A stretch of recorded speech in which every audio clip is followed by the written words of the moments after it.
You know, romantic times like this call for great soft rock music. And our favorite CD is this new collection of hits called Reflections of Love. Just listen. What's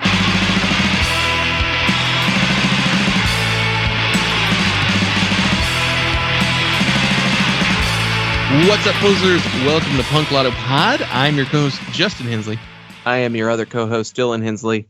And this is the show where we choose one year at random and select one punk, hardcore, emo, or punk-adjacent album from that year to discuss. Except not today. If you may have noticed, if you look at a calendar, it's Valentine's Day. So you know what that means. It is time for My Bloody Valentine's Day, which is our yearly tradition. I think we've done it every year, where we discuss a shoegaze record instead of a punk record. Yeah, it's a fun little way to look at some punk adjacent music because it doesn't show up. Shoegaze records don't show up on the punk charts too often on Rate Your Music, but I do feel like it's a genre of music that comes out of punk. It definitely comes out of the post-punk scene in the UK, and it has lots of influence from punk and lots of influence on punk. So I think it's pretty closely related genre of music that we should talk about from time to time. If you head on to our Patreon for $1, you get access to all of our weekly bonus audio, where last week we did a News of the World, where we talk about the news stories that have happened over the previous weeks leading up to that episode. I don't know how else to describe it in past tense like that, but if you like hearing old news. Yeah. So this episode is a week after, some of the hot takes on AI music videos and Grammy results, Grammy winners. But you get access to all of the back issues of audio that we have there too. That also gets you access to the Challengeography series, where I'm working towards finishing the Pinback discography. We got new release updates. I released one of those last week. That'd be the first one of the year. I said it on that bonus audio, but I'm not going to hold myself to a standard of making sure I do that every single week, because sometimes it's just too hard to get to it, to listen to that many records and then write down notes and then find time to record and edit and post and all that.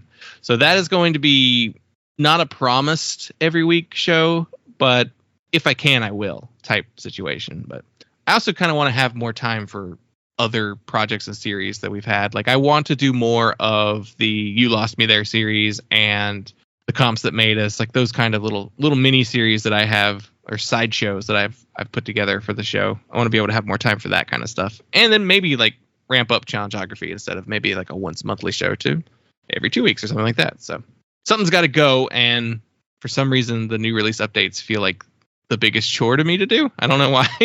I don't know. But all of that's patreon.com/punklautopod.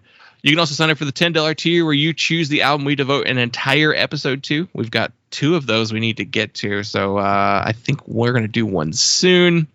And then we even have a guest lined up for either next week or the week after. So lots to look forward to in the Punk Lotto extended universe. Oh, speaking of, check out the brand new show from friend of the show, Steve Long. The podcast is called Pure Rank, and it kind of spun out of his Instagram posts where he takes an artist and then ranks the top 5 records of their discography. He decided to turn that into a podcast. Great idea for a show. And the first episode of that show is up now. He did Bad Religion for his first episode, so check that out. And yeah, that's all the little plugs I'll do up top, but let's get into My Bloody Valentine's Day. So how many of these have we done? We've done a couple of these, right? This may be our most consistent series we've done. Did we do it the first full year after we started the show? Or did we do it the year after? Don't know. I have a sheet, Google Sheet, which is like an Excel sheet, and I put every episode in it. And so I even have a column for gimmicks. So let me see when we started it. We started it in 2021. Is that? No, that can't be right. This is not chronological. So here it is. 2019 is our first one. And that was so pretty much that first, because we started the show in 2018. Yeah. Yeah, it was episode 25. We covered Wild Honey's Sleep Through It. Oh, yeah. And Slow Dive's Morning Rise. Yeah. We did an album and an EP. Yeah. We did it the following year in 2020. That's where we did Chapter House's Whirlpool and Lush's Blind Spot. And then in 2021, we put a hat on a hat and did the My Bloody Valentine's Day Punk Lotta Radio, where we made basically a radio show version focused on shoegaze songs only. I was thinking about that. We haven't done a radio episode in a long time. Does anyone like that idea? I did 2 of them last year. Yeah. But that was also like while I was still in school. So it was like a very much like shit, we don't have time. It was like I was in school and you were like either out of town or it was like a rushed like moving. I got to put something. Yeah. When you moved. Yeah. Maybe. I don't know. Those are easy to do. Doesn't take us very long to do, but I also don't know. Does anybody like those radio episodes? Let us know. Sound off in the comments, wherever you can find it. And then last year we did Lush's Spooky. That was like the first year where we didn't do two things. So no, that wasn't last year. That was 2022. Did we skip it in 2023? I think we did. That sounds about right. That sounds like 2023. Let's find out. Right. February 14th, 2023, we put up Slip by Quicksand. Yeah. with Casey Iodine. So yeah. we and we didn't do it on either side of it because we did Raw Power and we did Zen Arcade around it. So oops, we forgot. So behind the curtain a little bit, we almost forgot this one too. Yeah. We had I had picked the album that we're going to talk about. Like we'd even picked the Patreon content that we were going to do for that week, and we were just like, yeah, that's great. And then literally the day before we recorded this, I was like, oh shit, we forgot to do My Bloody Valentine's Day. And then I looked at the calendar and I was like, oh shit, next week's episode will drop on Valentine's Day. So I was like, we should really do this. And you were like, I don't care, just pick something. Yeah. You messaged me while I was working on my car because it finally stopped raining. I'm like, I gotta try and get this working. So I'm like tearing it had the carburetor pulled out, like tearing things apart, trying to like, why doesn't this work right? Why doesn't the choke close? And I'm missing more parts than I realized. I'm so irritated. I keep having to take the carburetor off. So I was just like, yeah, fine, whatever. Yeah, and you like sent me a couple of pics, and you were like, we should do this one, right? And I was like, sure. Yeah. We had talked at the beginning of the year. We were like, we're going to pay attention to the holidays and make sure that our gimmicks line up perfectly this year, and like almost completely blew the first one of the year. Yeah. I don't know. I guess that means we have to do Celtic Punk, right? Yeah. We got to do a Flogging Molly record. Or the Pogues. All right, fine. Or the Pogues. We'll figure it out. We'll look and see what's available. We've already done the Dropkick Murphys, so that's one of the big ones. So I don't think in 4 years we'll still be doing Celtic Punk records unless we're just in punishment mode or something. Yeah, I think we should do something for St. Patty's. Is that a challenge? We just do an Iron Man year where we just do nothing but the worst stuff we can find. We're just for a whole year? Can we do the whole year? Good friend Corey was on the show talking about what happens to a person if you only listen to the Red Hot Chili Peppers for a year.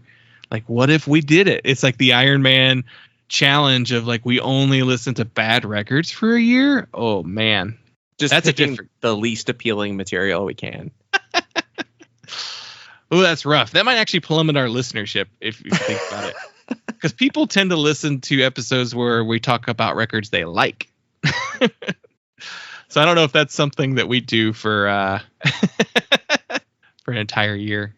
But I think then you create a different audience. You find the people who love to listen to people clown on stuff. So that's a different audience. So yeah, maybe it's a Patreon series. I don't know. Well, honestly, if we look at the Halloween Spooktacular, that's a pretty rough month sometimes. Yeah. Yeah, we don't limit ourselves from having to listen to something we know we're not going to enjoy. Yeah. Sometimes we just don't like something, or the guest chooses something we don't like, but very rarely are we maybe that's what we do. We maybe do one of those a year where we try and choose probably the worst thing we can. I wouldn't mind doing it every once in a while. That'd be fun, but we have to, what holiday would that line up with? April Fools? The joke's on us. We got to listen to a terrible record. Yeah. Well, We could do it for our. Just trying to think. It's like we could do it for each other's birthday. It's just like that. The week of my birthday, you pick the worst record you can. Oh, that does. It gives For us me. each a chance. Yeah. Like what do I think he's gonna hate the most? That could be fun. Instead of being like instead of me just picking something I know you'll love. I don't know. Talking about things you love is overrated. Sometimes you're like, I like it, and that's all you can say. We're embracing some haterism this year. Yeah. We did that Demon Hunter record, which was nostalgic, but also we went hater mode on it. So Yeah, it was like a morbid curiosity kind of record. It was like, is this will nostalgia carry me through it, or does it not hold up? And we found that it just didn't hold up. Yeah. So My Bloody Valentine's Day shoegaze edition. Well, they're all shoegaze editions. But you're right. Talking about shoegaze is something that we don't really do a ton of.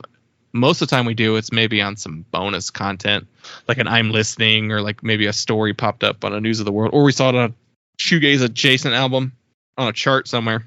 So we don't talk about shoegaze a ton, but I feel like, I don't know, 2023 was weird for shoegaze, especially like discourse around shoegaze, because it felt like a lot of people talked about it, but they were talking about old bands and old records, and it didn't feel like new shoegaze was really that popular last year. I think we even looked at a chart and we were like, there's nothing here from anybody you've ever heard of. It's just like unknown bands are like the only ones doing shoegaze right now. Shoegaze is like it's like a weirdly popular genre. Maybe last year there weren't a lot of shoegaze releases that we'd really had gotten press, but I feel like there's substantial shoegaze related stuff pretty often most years. It certainly feels like a hot genre. And maybe I'm just perpetually looking at like Craigslist or something, musicians forums, and I just feel like there's always people trying to do shoegaze. I'm always seeing people trying to start shoegaze bands or find a replacement member for their shoegaze band. And I'm like, it's 'cause it's easy, right? Well, it's easy to make shoegaze music if you've bothered to put the time into buying some like effects pedals. That's what it is. Like, that's where I see its appeal with generationally right now, is there's this real fixation on the effects. And it's like, yeah, it's a great time for effects pedals. There are so many guitar pedals. Like, they can do all kinds of crazy shit with that. I see effects pedal music being popular and trendy for a reason. Yeah. Well, because it appeals to the gearheads, really. Like, it's like people who love playing around with different effects and pedals and all sorts of stuff. So like, I get that it's appeal. If you like, I created this really cool chain of effects that, it sounds awesome. But I feel like it's so much harder to do that and write really good songs at the same time. Because that's my biggest pet peeve with most modern shoegaze, is that most of the music itself and the songs and the albums are boring as hell, and there's nothing happening interestingly vocal wise. It's like we laid it all on the pedals and listen to that cool sound we did. It's like, yeah, but you also sang like you're the most bored person in the world and put a ton of reverb on it. And just like, it's real ethereal. It's like, I like hooks better than vibes, I think. I guess is what I'm leaning towards. Yeah. Vocal performance in shoegaze and dream pop stuff, I'm like, what's the point of this? Yeah. I always see, and that's a funny one I always see on Craigslist, is like, somebody's always looking for a vocalist. Mm-hmm. I'm like, one of you guys should just do it. Like, it's not that hard. Like, what you're talking about, what your expectation of a vocalist is, any one of you in the band could do it. Like, I just breathe into the microphone. Yeah, I just feel like most years I only find like one or two shoegaze albums that I really like, but there are like hundreds of them that get released a year. And the ones I like tend to be a little bit more riff based, a little bit more song structure wise, a little bit, more emphasis on the vocals. Yeah. So kind of ties into our band we're talking about today and the type of shoegaze that they play. I did want to at least shout out the handful of records that I was contemplating. So I was like, the way we do the shoegaze records is we don't put a specific year in. We just go to Rate Your Music, put the entire shoegaze category on the chart, and then kind of sift through and find things. This year I went with used a random number generator to tell me which page to go to. And so then I picked a couple options off of each page it told me to go to. And so my options were the Luby Sparks self-titled record. I very much enjoy the band Luby Sparks. I believe they are... Where is Luby Sparks from? So they're from Japan. And I really enjoyed that record. I thought it was a really good one. And then I've liked the stuff they put out since then. They're one of my handful of shoegaze bands that when they put something out, I'm like, yep, that's one of the ones I like this year. But also it's a modern shoegaze record, and modern shoegaze records are kind of hard to talk about. I also considered Carnivus by Silver Sun Pickups. And would it have been blasphemous to choose that record for a shoegaze episode?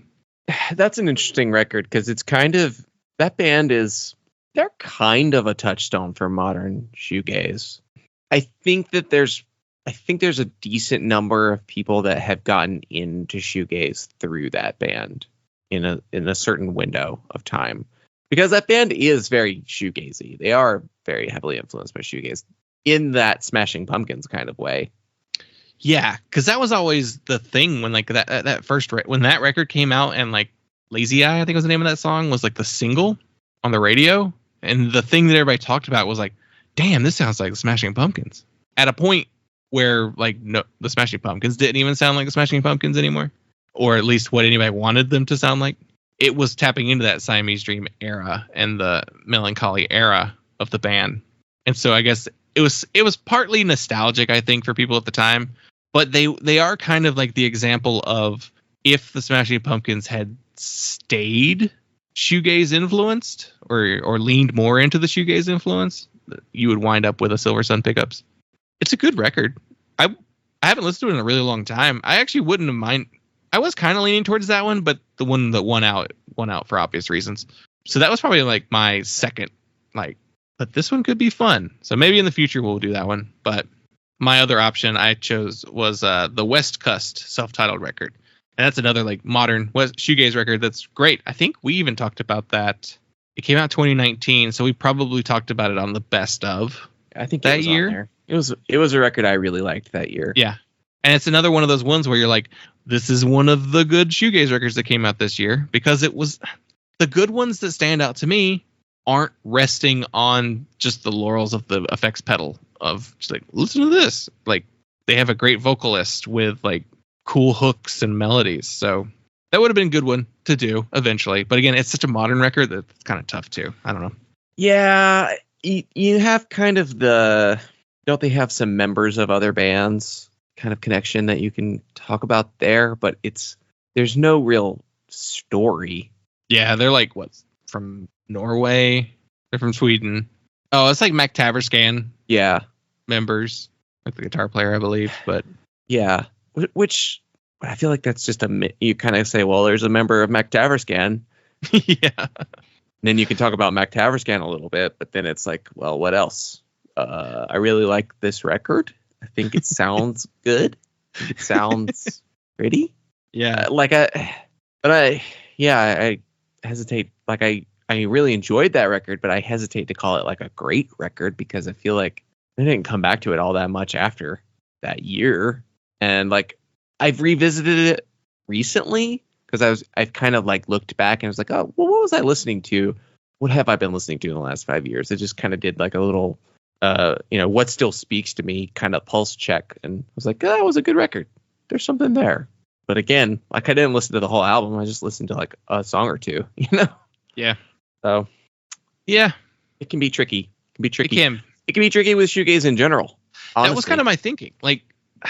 So going into this episode, I don't know if it's because we chose to do it at such a last minute. I wasn't, after listening to the record and making my notes and everything, I didn't have this burning desire to talk about it anymore. Like I don't. There was something about maybe just the genre as a whole that I'm just like kind of over because there's I don't know how I don't know. It was tough for me to get in the zone to want to record this episode. Meanwhile, the one that I had originally wanted to talk about this week, I was already pumped and ready to go on that one. I hadn't started notes on it yet, so like it didn't change that. But I don't know. I was like, oh, got to do our contractually obligated seasonal episode, our algorithmically driven. I don't think anybody else equates Valentine's Day and shoegaze together besides us. Yeah, it's maybe just a pun. Yeah, a horror movie set around Valentine's Day. That was the name of a legendary shoegaze band. Yeah. Who we have yet to talk about on one of these episodes. Yeah, we're really avoidant of them, I feel like. I don't know. I am, at least. I don't know about you. Before we get into our record, the album we are talking about came out in the year 1993, so I thought we could take a look at the shoegaze charts for 1993. Because I'd say 93 might be time zone wise. Is that like the last big period for shoegaze? Because it feels like a 88 to 91 genre.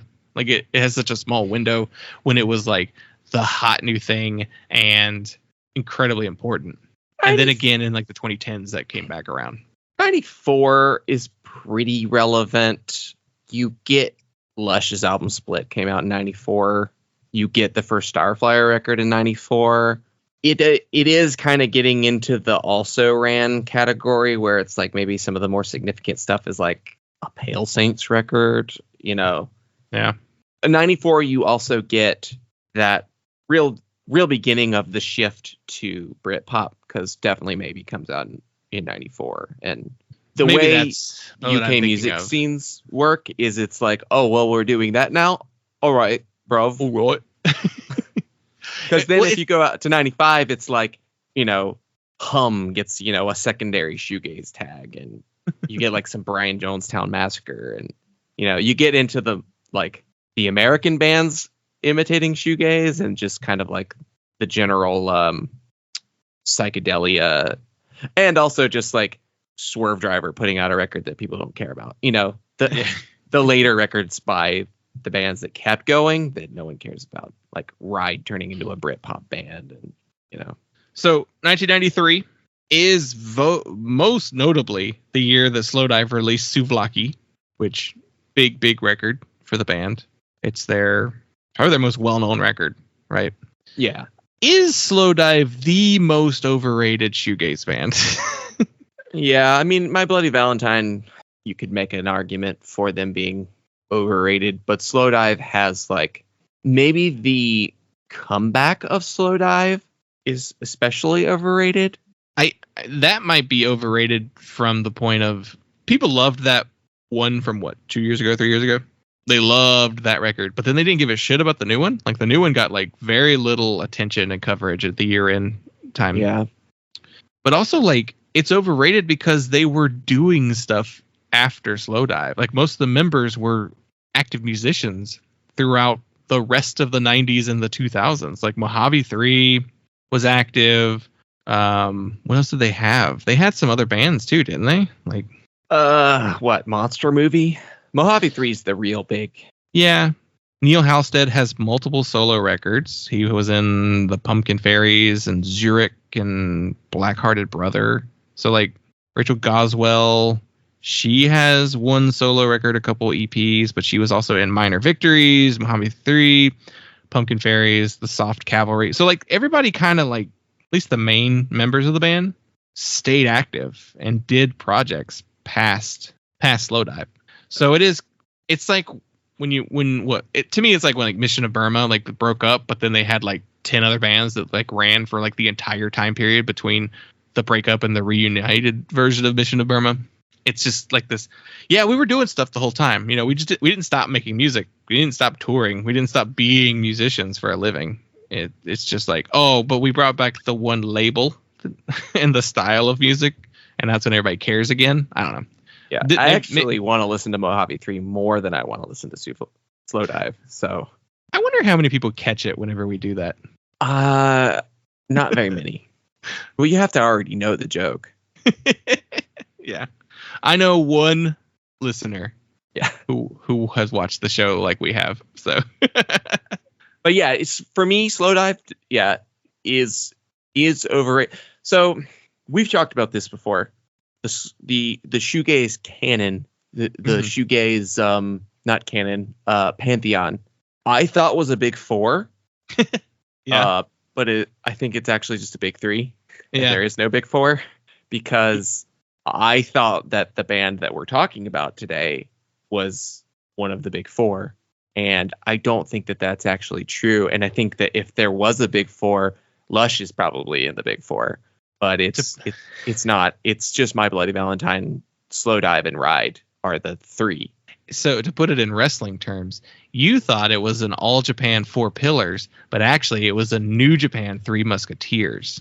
Sure. You say so. But so if it's the big three, if it's the Trinity that we're going for, Yeah. I feel like Slow Dive's the last one I pick. Ride's the first one. which is that a hot take to say Ride's your first pick out of the Trinity? I guess. I think it would be. Because people are like, My Bloody Valentine won. General consensus, My Bloody Valentine, Slow Dive, Ride. That's the order. Our personal pick, it's like, If it's the albums, it's Loveless, Souvlaki, and Nowhere. And for me, it's Nowhere every day of the week. yeah, Nowhere, Loveless, then Souvlaki. Like that's the order I go. Yeah. Listenability. One key. Yeah. Like, and can I put this on anytime? And Souvlaki, I can't put that on anytime. It's a great record. I think it's really good. It's their best. I think it's their best record. I don't think it's a hot take. It's the most popular one. But I don't want to listen to them most of the time. I can't put Souvlaki on and not listen to the whole thing. That's a record I need to have the time to listen to the whole thing uninterrupted to really enjoy and appreciate it. I can listen to half of Nowhere. Yeah. I can listen to individual songs off of Nowhere. I can listen to individual songs off of Loveless. I would prefer to listen to Loveless in its entirety as well, but it is a little easier for me to break it up into pieces. Yeah. Yeah. But the ones that people are like the most popular ones is Loveless, it's Souvlaki. Those records to me are such whole big picture records of like almost a single work of art, and Nowhere to me it's a front to back record that I really enjoy, but it's also as much a collection of songs and individual songs that I really like. If we're looking at these charts, we have quite a few secondary genres being mentioned here. We have Siamese Dream by Smashing Pumpkins. Yeah. We've got Yo La Tango's Painful. We've got Stereolab's Transient Random Noise Bursts with Announcements. And they're shoegaze influenced. I wouldn't necessarily call those shoegaze records. So I don't know if they necessarily are like should be the main topic. I guess if we're looking at the bands who are like first and foremost shoegaze bands, who do we have? We have Love Lies Crushing. I think Verve, though they dabble in a lot of other stuff, I think they are at their core a shoegaze band. Swirlies, I'd call Swirlies a shoegaze band. Though again, they have a little bit more of a Sonic Youth side to them, but Catherine Wheel, they released Chrome. Yeah. Medicine, I guess. Yeah, Medicine. Never really listened to that band myself. There is a Chapter House record, but they're already kind of doing more alternative dance. They only have like 2 records too, right? Like, aren't they? They're a short-lived band. Majesty Crush. See, this is very also Ranny. Like, it was never that big. Yeah, I mean, it wasn't a huge sweeping thing. Band of Susans, who are just a really weird band. Yeah. That love get called a shoegaze band. Because they definitely, to me, are like, that's a noise rock band that tricked everybody into thinking they were a shoegaze band. They're more in common with like brown pants metal in the future than the shoegaze. They were like a New York band. They were trying to do Sonic Youth. Yeah. Yeah, it's funny this chart. You just have a lot of, I guess we can secondary shoegaze on this. Like there's a Boo Radley's record, or there's like a Mercury Rev record. Those are fucking weird bands. Yeah. Like, and there's even a shoegaze tag on the Sloan record. It was like, that's like they're a power pop band. Yeah, like the Mega City 4 record has a shoegaze tag, but it also has like every other tag on it too. That's another weird band, And we have like a Seam EP, and Sugar put out the Beaster EP. It's like, it's noisy. It's not shoegaze, but whatever. Yeah, it is an interesting genre. It's a genre that I think is bigger in influence than it is in just like pure size of content. It's only exponentially grown over the years, and I really feel like the late 2000s is when it like really exploded into US DIY scenes. Like, it's really where it blows up again.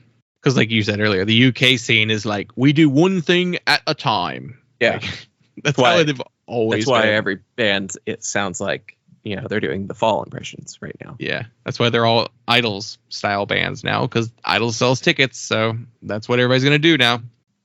So shoegaze as a genre also is like very frustrating to me because it doesn't have very many compositional defining features.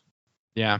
At its core, in terms of like the UK scene, the majority of it I would call ambient dance rock. Like those are the defining like compositional techniques. There's a real emphasis on danceable rhythm and ambient, not just ambient texture in production, which is where I feel like people have gotten super like attached to defining shoegaze as being a production style. I feel like it's not really true because it's a production style that can be used for psych rock. It can be used for country.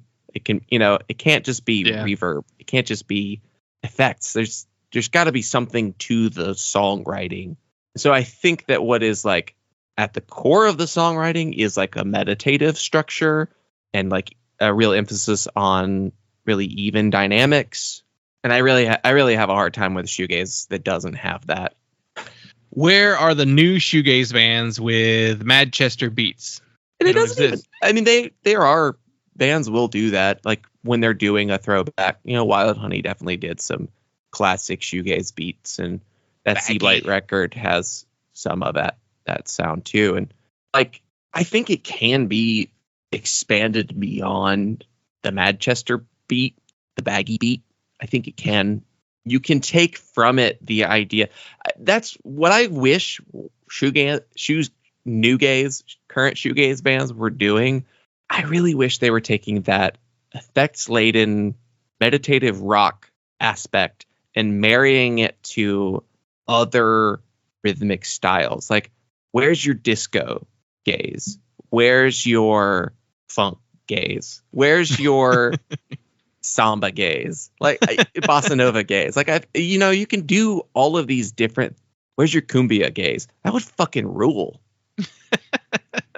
Like, look to other genres that are defined by rhythm and beat, and having that narrow focus of being like really strictly one kind of rhythm, and marry that with shoegaze, and I'd be so much more interested to see that. Yeah, it seems like most of the modern shoegaze bands like have forgotten the big beats all the time. Yeah. Cool. It's true, because I feel like, and honestly, I feel like that might be Slowdive's fault, because Slowdive, out of the originals, is the least rocking and groovy like shoegaze band.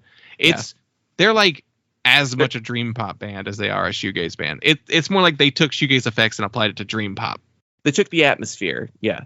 People took that atmosphere from them. Yeah, it's a post-rock band, almost. Yeah, really. Yeah. Very much a precursor to like an Explosions in the Sky or a Mogwai type band. Then, yeah. And I think that's part of my problem with so much of the modern stuff. Because like I feel like the best shoegaze bands now are the ones that are like, I threw in some like 90s indie rock, some of that Merge record sound, or I threw in some like punkier stuff, or honestly, like if they went in a metal direction, like what Chelsea Wolfe does, like whatever, that kind of stuff. I feel like it's far more interesting. The metal gaze stuff, like that feels like, they got the point. But all the emo turn shoegaze stuff, that's the stuff where I'm just like, Yeah. Hardcore guys with no riffs yeah. who sunk $1,000 into their pedal board. Yeah. Like, Yeah. Well, let's actually get into the record now that we've been talking for like 45 minutes. So out of those selections that I had to look at, and I was like, this one, maybe this one. What I wound up choosing was Mezcal Head by Swervedriver.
Stats on the band. They formed in Oxford, England in 1989. This was released September 27th, 1993 on Creation Records in the UK and October 5th on A&M Records in the United States. The person on this record is Adam Franklin on guitar and vocals, Jimmy Hartridge on guitar, Steve George on bass, and Jez Heinmarsh on drums. he really jazzed it.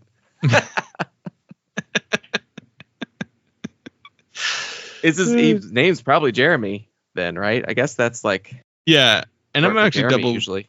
Yeah, what is it? The actual Swervedriver page has his full name for some reason. The album page. Where?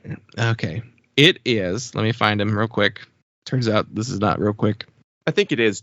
It is Jeremy Heinmarsh, who is according to LinkedIn, senior designer and creative director for EJ Lancaster Limited. That's his picture. That's definitely him. Jeremy. I love how Jez is a short name for not Jer. Jeremy Jez Hindmarsh, ex-drummer of the London band 530. Yes, Jez. I also wanted to make sure Jimmy didn't do vocals. He doesn't. He's just guitar. Yeah. The album was produced by Alan Moulder as well as the band. And yeah, the group was formed out of the ashes of the band Shake Appeal, who had broken up in 1989. They recorded some new demos as a band, Swervedriver, and then passed them on to the band Ride, who then passed them on to Creation Records, who, the story goes, the owner of Creation Records lived in America, in Hollywood, and called them from his limousine to say, I'm signing you to a record deal. Very weird. They got a Wayne's World ending. And they released a series of EPs as well as their debut full-length album Raise in 1991. And then we'll get into the actual more story of this record. But Swervedriver, you mentioned it, and we've talked about it. We've talked about it before. How we thought it was a big four, and Swervedriver was the fourth pillar in that Mount Rushmore, or whatever metaphors we're mixing here. Fourth head on Mount Rushmore. And yeah, it does not seem to actually be them. Swervedriver are more of like a replacement for one of the. They're the alternate. Yeah, not as big as I thought they were, and I don't think they ever have been. But and I think that maybe my confusion was that there was a decent amount of talk about them when they reunited. Yeah. I do think it is also worth mentioning they may have had the biggest impact in the United States while they were an active band. Yeah. So that may be worth bringing up once we get deeper into the story of the band. And I also think that's why Lush might be a bigger deal too, is because they came to America a lot and toured America a lot. And I feel like a lot of the big names, I mean, I don't know. I don't know how much My Bloody Valentine toured or Ride or Slow Dive did, but I think some of these other bands just toured the U.S. a lot more and kind of skews their place in the scene in the world. But yeah. All right. What is your history with the band Swervedriver? How far back do you go? You know, what do you think of them in general? I was trying to think of when I really listened to them for the first time, and I guess I really got my introduction to them through the reunion. I think they maybe did a tour for like an anniversary of this record. I would have listened to them for the first time in 2015. Wow, that late? Yeah, I really didn't really explore shoegaze all that much in high school or in college. Like, I kind of became aware of a lot of that stuff, but it just not very much of it really entered my regular listening. Like 2015, yeah, that feels right. I mean, that's right around that time period of a lot of the reunions happening and a lot of Ride and Slow Drive and Swervedriver coming back. And when did that My Bloody Valentine record finally come out? That was earlier than that. That was a little earlier than that. So yeah, that was 2013. Yeah. Which that's the starting point. My Bloody Valentine finally put out that record, and it kind of kicked off everybody reuniting, because Ride reunited, and they did a 2017 record, and Slow Dive. They have a new record too coming out. Slow Dive did a 2017 record. So Swervedriver was pretty early, because their reunion record was 2015. So I listened to I think the first thing I listened to by Swervedriver was Raise, the first album. And I enjoyed it. I remember liking it then. I do remember listening to this record must have been, for some reason, I remember putting this record on in the car with my wife driving to our grandparents' house. And over the river and through the woods. Vroom, vroom. And her having like a migraine in the car. She's like leaned back in the seat in the car. And I'm like, I think I remember even asking her, do you want me to turn this off? She was just like out of it. She was just like, I don't care. I remember that being a specific moment in my life where I realized I don't have to listen to my music with my wife in the car. I don't have to push this on other people. It was just like this is for me, not for not other people. Us. Yeah. You know, I had that feeling too at one point. Like I guess there's a point where I guess it's like your human empathy starts to kick in once you've grown out of your like, listen to my cool taste in music. Yeah. That you've grown out of that stage in your life, and then you just turn into like human empathy. Oh yeah, you don't care about this. One, you don't care about it, and two, probably don't like it, actively dislike it. It's like, how about we listen to something we can both enjoy? And that's why when I'm with my wife in the car for extended periods of time listening to music, I put on 80s mixes or 90s mixes, because that's the thing that we both can get a lot of fun out of. So yeah, Swervedriver's not a car band. I mean, out of the shoegaze bands, they might be the most car band, but actually they sing about cars a lot too, which is funny. But yeah, I don't think shoegaze as a whole is like great driving music. You know, I was actually surprised when you said 2015, but then I realized too that I think 2015 is when I got into them as well. So that is the year that I did my 25 turning 25 blog post on our old blog, where like I listened to like 400 albums to just narrow it down to 25. I don't know why I made my list so short when I listened to that many albums. It's got to match the numbers. Yeah, that was what it was. I was going off of that, but then I got too far in the weeds, so they're like, well, I got to try everything to find which are the best 25, you know. I can't honestly rank 25 records if I don't hear every single thing that came out that year. Something could squeeze out the 25 spot. I think writing about music is what broke my brain whenever it comes to like, well, I got to rank it. To rank it properly, you got to hear everything type approach. I'm coming to it from a journalistic approach instead of just a personal taste approach. But even then, I'm like, I like these ones better. But yeah, and they released Son of Mustang Ford in 1990, and so that would have been the first thing I heard by them. And I remember being like, holy shit, this is awesome. Like, this is so cool. I like this so much. And then listening to Raise after that. And I was trying to remember. I've definitely listened to Mezcal Head before, but I don't have like a specific memory to it. Like, I don't have oh yeah, I remember listening to this, doing this, or like at this point listening to it frequently or something like that. Because it's still, I don't know, maybe I wasn't paying close enough attention to it, or maybe I was in the car and that's why it didn't really stick with me. But I've heard this album before, but listening to it again, I was like, I don't remember any of this at all. I don't know if that's just the nature of shoegaze, but I do remember listening to the 2015 album. I also don't remember much about that either, though, so I don't know. It's funny. Like, I think, actually, I have not listened to, I think I've actually only listened to the first two Swervedriver records. It's funny. I have listened to Mezcal Head more than Raise. I do remember listening to Raise first. I remember listening to a few songs from Raise off and on over the years on like that I've put on playlists and stuff. But I don't recall listening to Mezcal Head in full as many times as I have supposedly listened to it, because I'm looking at my Last FM, and it's kind of like every 2 years I put that record on for a while, because I listened to it in 2017. I think I maybe listened to like a couple of songs by them in 2018 across the two records. And then 2019, I listened to Mezcal Head. Don't remember doing that. The last, like the one single, other than trying to listen to it in the car and like bailing after 3 songs, the only other time I distinctly remember listening to this record was in 2021, because it was on my calendar system. I listened to it coming home from work. I remember listening to this record on the train. Like, that's the distinct memory I have of listening to this record. A record that I apparently knew fairly well, because I'd listened to it at least 2 or 3 times before that. You've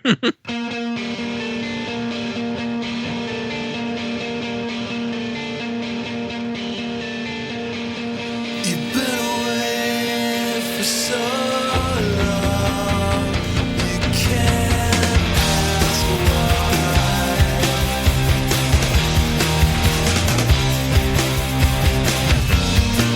You've been away, you can't ask why. You can't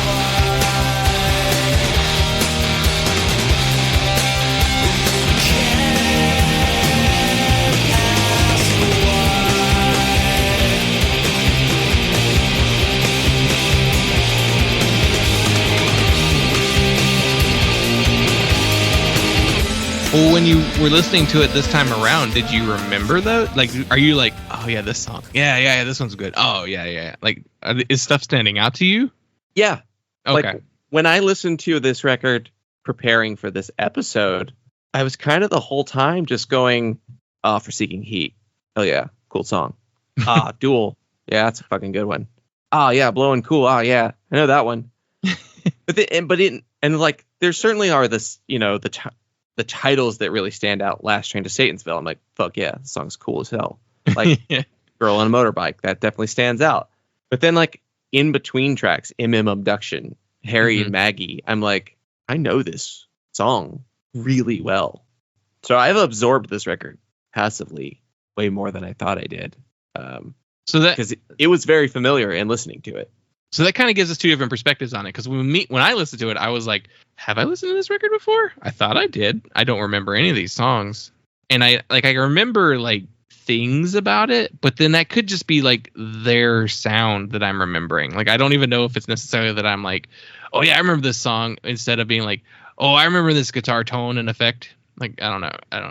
Maybe I did listen to it, and that's why I was like, oh, it sounds like, yeah, okay. But that's like all the early Swervedriver songs sound like that. So I don't know. Well, let's do this then. So revisiting it, what'd you think of it? I really like this record. I love this record. This is one of my favorite shoegaze records of all time, I think.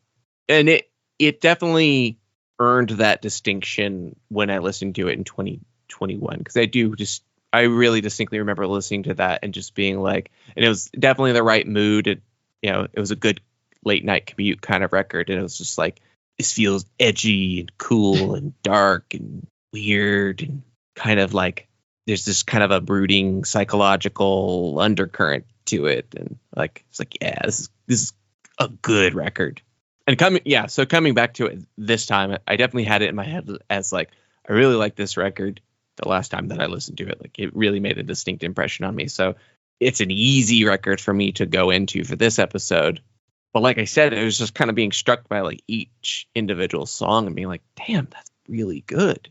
I did the standout to me on this record. I mean, Swervedriver is always like the riffy one. I'm like, they got cool riffs in there too. It's not just soundscapes and atmosphere and stuff. Like, they have cool riffs. They definitely have some pretty varied but kind of distinct melodies, and there's a tunefulness to it besides the guitar riffs to the vocals that has stood out to me in the past. But this time really was able to listen past the stuff that has stood out to me in the past. Like, that's there, and I definitely really enjoy that stuff, and it's very familiar. But I found myself really being pulled into what's buried in the background on this record. And there's like Forsaking Heat has kind of like that kind of like ambient breakdown towards the end where it gets all swimmy, and you hear there's like bongos or hand drums kind of in the background. And there's just a lot of little atmospheric things that get stuffed in the background. I think there's some keys happening on the record too at some point that are, everything's heavily layered over top of it. But it's an interesting headphone listen. This is a record that works great on a stereo, and it works great in a different way in headphones. Yeah, so for the longest time, I always was like, Swervedriver's the actual best of the four pillars of shoegaze. Like, to me, they were like the most fun one. They rocked the hardest. They also put the most into like songs structure, like more like traditional rock song structure than some of the other bands. And it was always, to me, it was like two sides. It was like, this half of the four pillars is Swervedriver and Ride. Like, they're the two riffy bands. And the other side is like, My Bloody Valentine and Slowdive, who are the more trippy psychedelic bands. And now My Bloody Valentine has their riffs, and Ride has its like dreamy stuff too. But like, to me, there was like always the two specific types of shoegaze, and there's the ones that lean more on the dream pop side, the psychedelia, and then the other that leans more on the rock side. And so I was always like, Swervedriver is the best. It's the one that I listen to the most. Not really though. I don't listen to much of these bands that much anyway on repeat. But I guess if you're like, pick one of them to listen to, I'm gonna pick a Swervedriver record over most of the rest of them. So I knew what I was getting into to this record, and then listening back to it, I was like, not really remembering anything, but still being like, God, these songs are fun. Like, there's just a lot more energy to this. There is an edge that drives these songs. Like, the bass is like a big part of their sound too. Like, it's just a lot more low end too. But then they just, I don't know, they write it in a way that you're like, that's the song. There's a little bit more of a bop to it. They got a little bit more pop sensibility into the songwriting approach and arrangement, despite being like also one of the harder sounding, like, and just like the wildest sounds in those bands. Because at times, like, Slowdive feels like they just have set their guitar to vacuum cleaner and just kind of like let it swirl for a while. At least in My Bloody Valentine, there's just like some truly out there guitar parts where I'm like, wow, like. But the songs themselves aren't structured so much in a way that I'm definitely like catching the hooks. So yeah, Swervedriver was definitely the one when I was just like, this band is the best of the four, I think. And listening back to this record, which I think is probably their best record in their entire discography. I haven't listened to the other two 90s records. But they just do things in a way that I'm just have more time for, and what I want to hear out of a shoegaze band than others. So listening to the record, I was like, kicks off with Forsaking Heat, awesome song, Duel is awesome. That was like the single. Blowing Cool was really great. MM Induction is probably a little slower, but Last Train to Satansville is so much fun with that train sound on there. Harry and Maggie was so much fun. Girl on a Motorbike is different. It feels a little post-punky. Do not like Duress. I do not like Duress. It's like 8 minutes long, and it feels like it's just a lead into the actual last track. You'll find it everywhere. Not a fan of that. And it actually made me dislike the last song a little bit more. The Spotify version of the album also features the previously released EP. It's like as one track, and it's like 11 minutes long. Because when I put it on Spotify at first, I was like, over an hour? Oh no! And then I was like, well, one of them's bonus material, and then one's just an 8-minute intro track. So I was like, okay, I can handle that a little better. But yeah, I think the first 3 tracks, and then like Last Train, Satansville, Harry and Maggie, like those are the peaks of the record, and they just feel cooler than the other bands. And I don't know if that's true or not. They might just be guitar nerds and not necessarily any They're kind of just guys. Like, they're just dudes, I feel like. Yeah. This is the dudes rock shoegaze record. Yeah. yeah. Yeah, what I really like about Swervedriver, what I find inspiring about Swervedriver is that they seemed really focused on just making a really good song at its core. Like a really good riff and some really, really good connective, like not just, oh, we've got riff A, we've got riff B, it's a fucking song. Like they're like, how do we connect riff A and riff B? They have good transitions between songs. They have a good sense of how to be a little more dynamic in shoegaze without losing. I mean, there are some moments where it's like, all right, now this riff is really going to punch you in the face, but it's not like, I don't feel like they're doing the trick of like, let's do a real quiet and then bow, let's have a big old drop in. Like, I think when a riff comes and punches you in the face on this record, it's been running at you for a little while. Like, you kind of see it coming and then it hits you. Like, it's been gaining speed as it gets there. Yeah. Like, it's not a, yeah. Well, you hear the train coming. Yeah. It's like, oh shit, I can't get out of the way. Like that kind of a build up. But yeah, there's like, let's write a cool song. And then we can kind of slap a bunch of shit on top of it. We can do a wah riff. We can do these weird, they do those feedback tremolo things a lot where it's just like the real high feedback into like a really choppy tremolo. That was definitely a big influence on Starflyer 59 early on. He definitely copied that technique a lot. Maybe that's why we lean towards more Swervedriver, because Starflyer was our true shoegaze intro. Like that's the first shoegaze we definitely listened to. And Starflyer was always very riffy. Like that was definitely an emphasis on what's being played and making sure there's like a solid song structure there. Yeah, he was also definitely really heavily influenced by Ride. So yeah, which see makes that sense connection too. a lot too.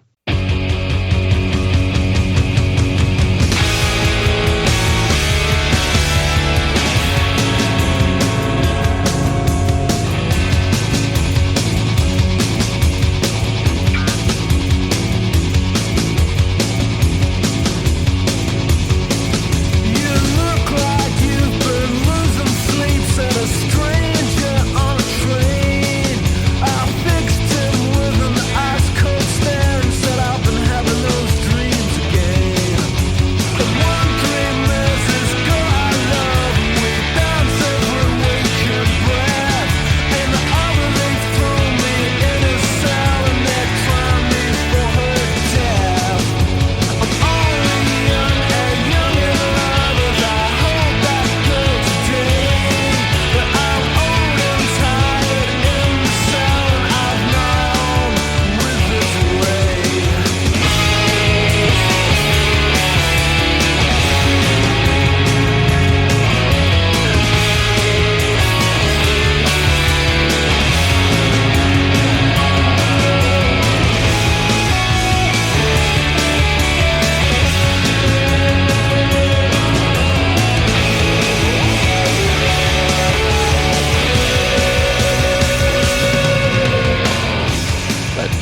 think it's, I don't know.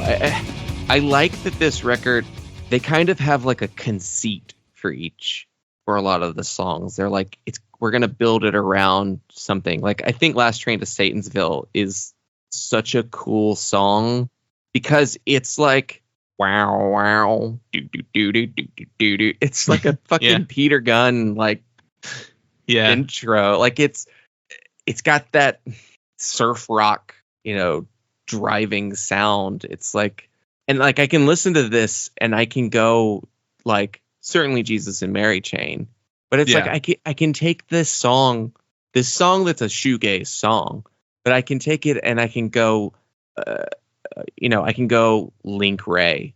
I can go 13th Floor Elevators. I can go Stooges. I can go Springsteen doing like, some of his like corny surf rock influence, rock and roll, rockabilly influence stuff. And like, I can go Rocket from the Crypt. I can go Dwight Yoakam, doing a go-go beat on a country song. Like, I think that there's so many different places that I can go from this one song on this record that so many, like, I really can't do with most shoegaze bands. Yeah, I can't think of any of the other shoegaze bands who like have a surf beat set around a train noise. Like, there are none. None of them are doing that. Which is, and this is where I get into the trouble of like, it's my joke about major awards being Dwight Yoakam singing for Jesus and Mary Chain. I'm like, this is where it makes sense. It's like, if we just talked about that Rocket from the Crypt record, and I'm like, if you took the Rocket from the Crypt horns and threw them on this record, they would fit. Like, that's where I want to go when I think of like bringing shoegaze influences. Which, that's the thing, is like, there are a lot of shoegaze influences. I mean, Starflyer 59's a huge influence on me, but it's like, kind of when I was starting out, I was listening to this stuff and I was listening to Ride for the first time, and I was like, oh yeah, that's really kind of, I can go Ride meets Springsteen. Like, that works in my head. And I think Swervedriver is a good example of how that happens, but which is maybe why they're not one of the maybe the Swervedriver appeals to dummies like me more than the other shoegaze big names. Well, that kind of plays into the story. Like, I there's actually it's funny, we've gone so long now on them too. It's like, but there's actually a little story to go along with it too. So they wound up touring the US after Raise came out, and I think they toured with Soundgarden on that tour.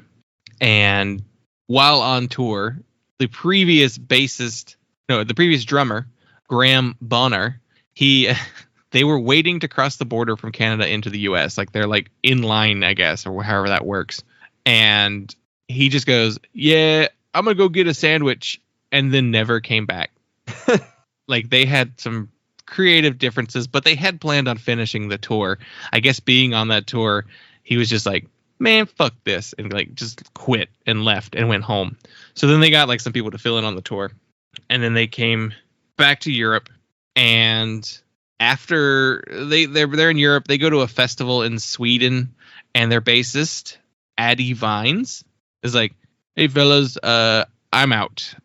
He had another band called Skyscraper, which was like a metal band. I don't know what kind of metal at all. And he's like, I want to make this band like a bigger, take off and be a bigger deal. So like, he quit the band to go focus on his metal band. Weird move. Apparently, like, people were like, oh no, we're losing the bassist of Swervedriver, because apparently he was like a big part of the live show. I think he just like maybe played with like a ton of energy, and like people just like were mesmerized by him on stage. Like, people were like, oh, they're toast now, they've lost him.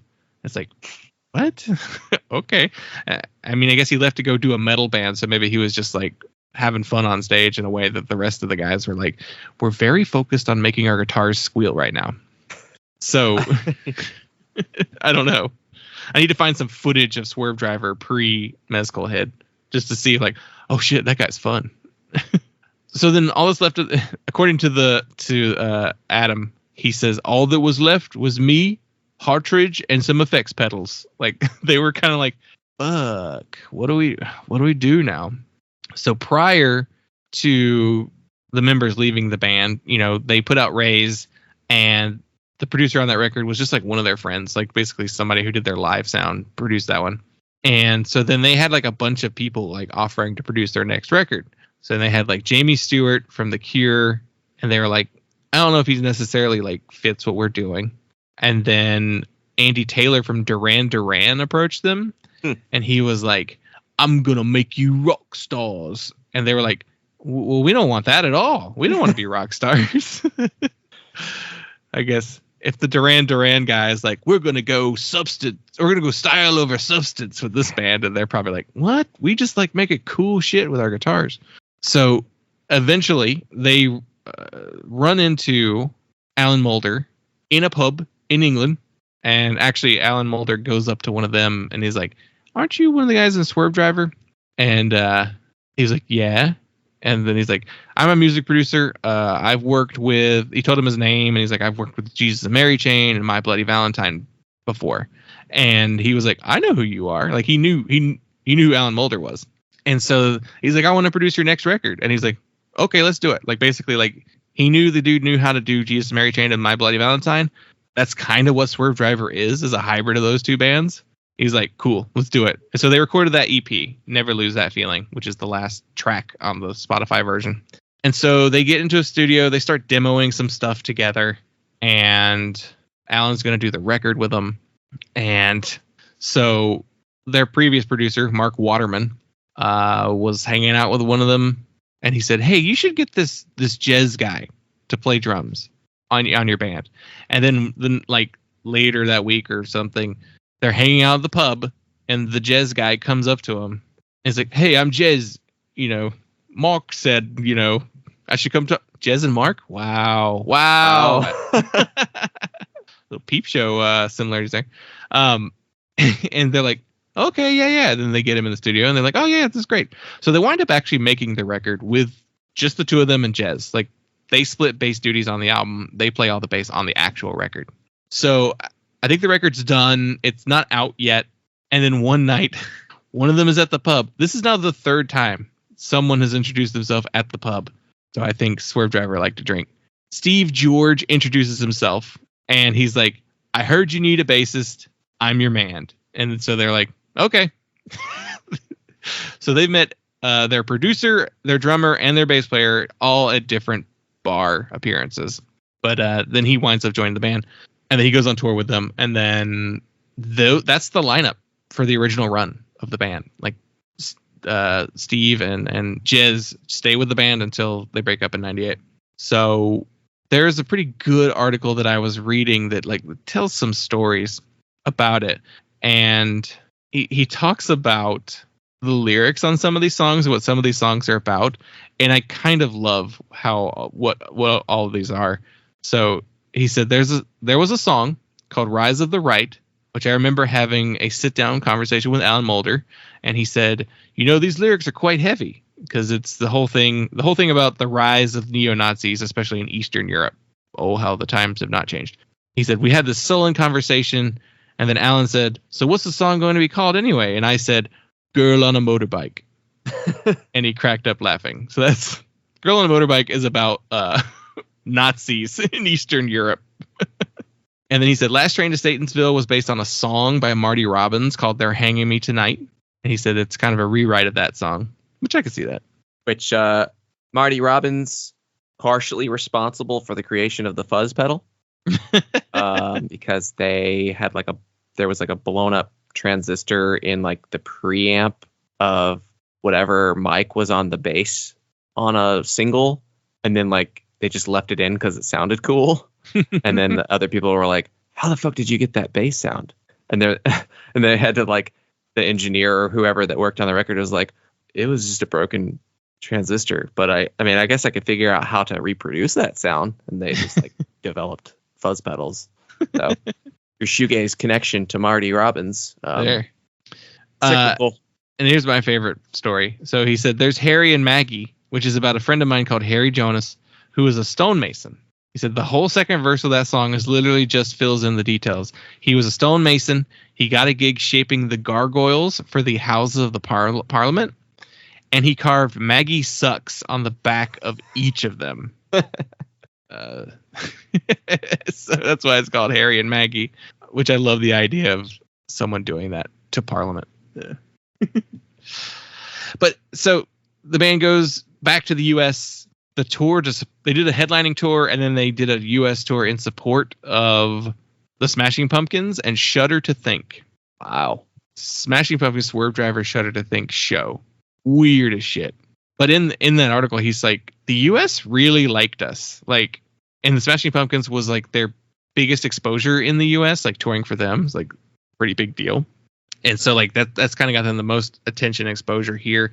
And he was like, I think it's because we just like we tap into that American rock sound more than most of the other British bands. So like, yeah, they're just like U.S. likes us more than most of the other UK bands. So I think that's part of what, you know, ties into us thinking they were part of the Four Pillars. They kind of have that. Yeah, they have a big MC5 and Stooges influence. So the record hits number 55 on the UK albums chart. Duel becomes their biggest single ever. Hits number 60 on the UK charts.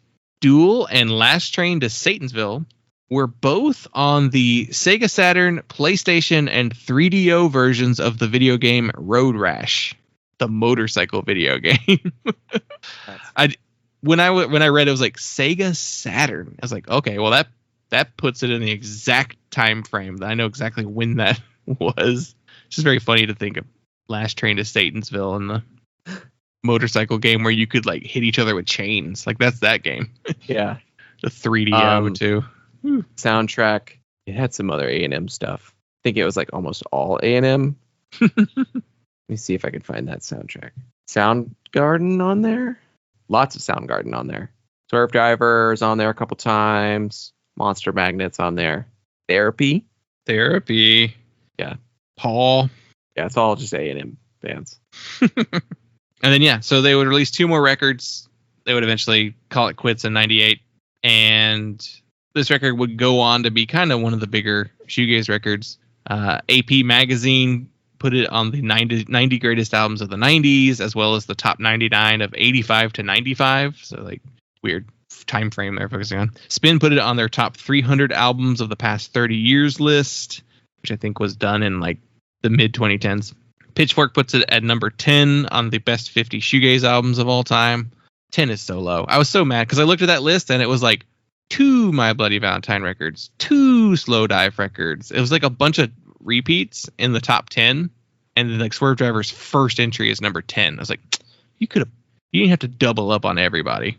And then, yeah, they reunited in 2008 and then off and on and then reformed and did their first record in 2015, which the new version of the band is just the 2 of them and like new bassists and drummers. So they are the 2 main ongoing components of the group that have been there since the beginning and are still in the band. I just find it interesting that they didn't bring back their most consistent lineup for the reunion, but I don't know. Maybe they're busy. Maybe they didn't want to be like, would you say Jez is now? I forget what it was. Some kind of executive, but yeah. Or maybe they didn't want him back. You know, who knows? But yeah, that's Mezcal Head. Any final thoughts? No. I think that covers it. All right. Well, let's give it a rating then. I'm gonna give it 4 stars, just a 4 straight up, 4.0. I'm gonna give it a 4.5. I really, really like this record, and it's not quite perfect, but yeah, it's very tough for me to get any shoegaze records over 4.5. So yeah, this is definitely one of the best, and out of the early 90s stuff and the Four Pillars, probably the best record that any of them put out. So yeah, excellent record. Well, that will do it for us. Thank you all so much for listening. As usual, hey, give us a rating or a review or share the podcast on social media, because that's like the thing that gets people to listen. Those things actually matter. If you see us on YouTube, which is where we have the show posted now too, amongst other podcasting apps, give us a like. Give us a subscribe. Smash that bell for notification or whatever it is. Smash that like. Whatever the people say on YouTube. And all forms of social media. Instagram, Twitter, Facebook, X, Blue Skies. Apparently Blue Sky is open for the public now. So maybe it will become a usable app. We'll see. punklaudapod@gmail.com. Voicemail line 202-688-PUNK. And our Redbubble store. So I think that's everything. And thank you all so much. And we will talk to you later.